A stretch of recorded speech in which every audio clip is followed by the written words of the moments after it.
Sinisikap ng pamahalaan na maibalik sa bansa ang ilang air assets ni Zaldico na pinatawan ng freeze order.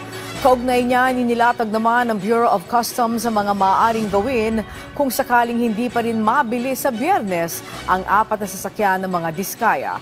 Nasa sentro ng balita, si Rod Lagusad. Isusubasta sa ikalawang pagkakataon ng Bureau of Customs ang 4 na luxury cars na dating pagmamayari ng mga Diskaya sa Biyernes.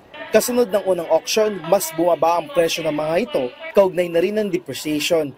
Ang presyo ng Toyota Tundra ay abot sa 3.4 million pesos mula sa unang presyo nito na 4.9 million pesos. Habang ang Toyota Sequoia naman ay nasa 4.6 million pesos ang presyo na dating nasa 7.2 million pesos.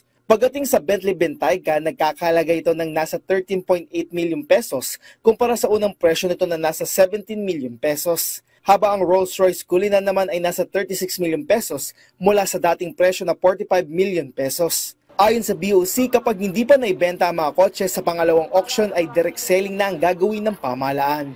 If an object has been subjected to auction twice and it has resulted to 2 failed biddings, the BOC is allowed under existing policy to accept direct offers. Meaning to say that anybody who is interested to purchase that item can send an offer to the BOC and then we will publish that.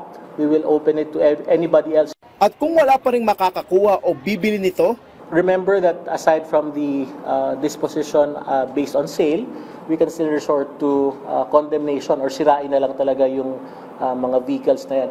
So that is still an available option. Ito naman anya ay nasa pagpapasya ng BOC Commissioner lalo't maaari din na wala ng auction at sirain na lang ang mga ito. Samantala, ayon naman sa Technical Working Group ng ICI para sa pagbawi ng mga asset, ay meron na anilang freeze order ang KAA para sa air asset ni dating Ako Bicol Representative Zaldico.